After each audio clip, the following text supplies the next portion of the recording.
Bapak, Ibu, dan saudara-saudari, Harry Houdini adalah seorang pesulap, stuntman, aktor, produser film, dan yang paling menonjol adalah seorang eskapologis. Orang yang ahli meloloskan diri dari ikatan tali, borgol, rantai, gembok, dan bahkan peti yang terkunci berlapis-lapis. Lahir di Budapest, Hongaria, tanggal 24 Maret 1874, dan meninggal di usia 52 tahun pada Oktober 1926. Houdini menetap di Amerika Serikat dan sangat terkenal dengan aksi-aksi meloloskan diri. Salah satu aksinya yang paling terkenal adalah trik Chinese water torture, di mana ia digantung terbalik, diikat, dan dimasukkan lemari kaca yang penuh air. Dalam sebentar saja ia bisa meloloskan diri. Saudara-saudari, terlepas dari kematiannya yang tragis, bagaimanapun Houdini mencatatkan diri sebagai pelopor eskapologis yang banyak menginspirasi para eskapologis modern. Dengan aksi yang semakin lama semakin menantang dan rumit yang bagi kita orang biasa sangat mustahil akan bisa lolos. Sebab untuk meloloskan diri butuh keahlian khusus, butuh keterampilan tingkat tinggi, butuh latihan intens dan disiplin, butuh teamwork yang solid dari timnya. Jangankan pintu lengkap dengan rantai dan gembok berlapis, terkurung di kamar mandi saja bisa membuat kita panik, karena tidak semua orang bisa menghadapi ruang tertutup, terkurung, atau terkunci dalam satu ruangan. Kita membutuhkan bantuan orang lain untuk bisa keluar dan bebas. Sebagaimana kisah para murid yang dicatat dalam Yohanes pasal 20 ayat 19 sampai 21. Saya akan membacakan Yohanes 20 ayat 19 sampai 21.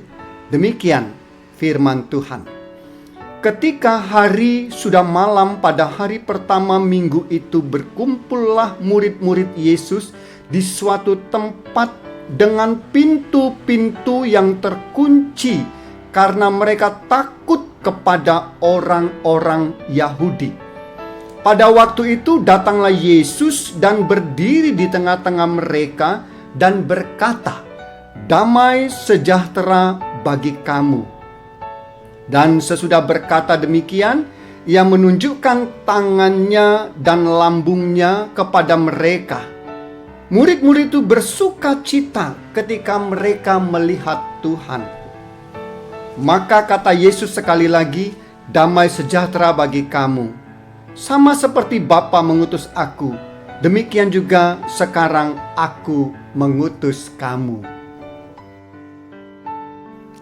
Jelas dalam teks kita, setelah kematian Tuhan Yesus dan kebangkitannya, digambarkan para murid juga berada dalam ruangan yang terkunci. Mereka takut akan ancaman dan tekanan dari orang-orang Yahudi. Mereka takut ditangkap dan dihukum sebab mereka terkait dengan gerakan Yesus, sehingga mereka mengurung diri, mengunci diri. Memang mereka masuk ruang tertutup dan mengunci diri atas kemauan sendiri dengan niat bersembunyi. Tetapi persoalannya adalah sampai kapan? Sampai kapan ketakutan memenjarakan mereka di ruang-ruang tertutup? Sampai kapan mereka dibelenggu, dibatasi oleh kekhawatiran dan ancaman? Sampai kapan mereka mengurung diri dalam ketidakpastian masa depan? Apakah selamanya mereka akan terkungkung di balik pintu-pintu yang terkunci? Jelas, mereka butuh tangan yang membebaskan. Karena itu, kedatangan Tuhan Yesus di tengah-tengah mereka mempunyai makna khusus. Bukan sekedar perjumpaan biasa, namun perjumpaan yang meneguhkan dan membebaskan. Dengan menunjukkan luka di tangan dan lambungnya, Tuhan Yesus menyatakan bahwa melalui luka itu Tuhan Yesus telah membebaskan mereka. Sebab itu 2 kali Tuhan Yesus mengatakan, "Damai sejahtera bagi kamu." Dengan kata lain, melalui pengorbanannya Tuhan Yesus memberikan damai sejahtera. Saudara-saudari, damai sejahtera atau shalom adalah suatu keadaan yang aman, nyaman, tenang, tercukupi, terlindungi dalam naungan Tuhan sendiri. Suatu keadaan yang berlawanan dengan penderitaan dan tekanan yang dialami para murid. Damai sesungguhnya dibutuhkan para murid yang terkurung. Karena itulah kemudian dengan sangat jelas disaksikan bahwa mereka bersukacita ketika melihat Tuhan Yesus. Ketakutan diganti menjadi sukacita. Tekanan diganti menjadi optimisme. Sehingga perubahan yang signifikan terjadi. Dari orang-orang yang terkurung menjadi orang yang bebas. Kehadiran Tuhan Yesus yang bangkit, membebaskan, mematahkan belenggu ketakutan, melenyapkan tekanan, memberikan kepercayaan diri dan keberanian untuk terus berkarya. Perhatikan penegasan Tuhan Yesus. Sekarang aku mengutus kamu. Hal ini tidak akan terjadi jika mereka masih terkunci di ruang-ruang tertutup. Jemaat yang dikasihi Tuhan, dalam banyak segi, kisah perjumpaan ini juga merefleksikan pembebasan bagi kita semua, para murid di masa kini.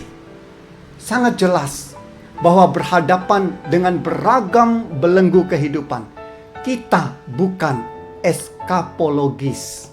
Kita bukan ahli dalam hal meloloskan diri dari beragam rantai tekanan hidup.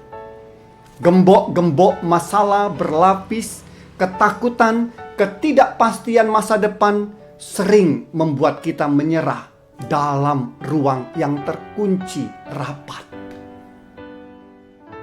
Sangat jelas bahwa kita membutuhkan kehadiran Tuhan Yesus yang akan membebaskan kita. Seperti para murid di masa lalu, kita mempercayainya, kita mendengar ajarannya, namun ketika besarnya tekanan hidup mendera, kita lumpuh tak berdaya. Maka firman Tuhan ini menjadi pengingat bagi kita semua. Pertama, Tuhan tidak tinggal diam melihat kita terkurung, terkunci oleh tekanan apapun dalam hidup. Kedua, dengan luka itu, Ia mengambil alih penderitaan kita tanpa batas, sehingga kita beroleh damai sejahtera dan bebas sepenuhnya. Dan ketiga, dengan kehadirannya bersama kita, maka segala macam keadaan hidup dapat kita hadapi. Seberapapun rapatnya kita terkurung, Tuhan Yesus selalu bisa menjumpai kita. Dengan kuasa kebangkitannya, menyertai kita, meneguhkan langkah kita ke depan. Jadi saudara-saudari, apapun yang mengurung kita, apapun yang menghambat dan mengunci kita, jangan merasa sendirian. Undang Tuhan Yesus. Lihat kuasa kebangkitannya. Rasakan bahwa jika Tuhan hadir dalam hidup kita, kuasanya membebaskan kita dan membawa damai sejahtera.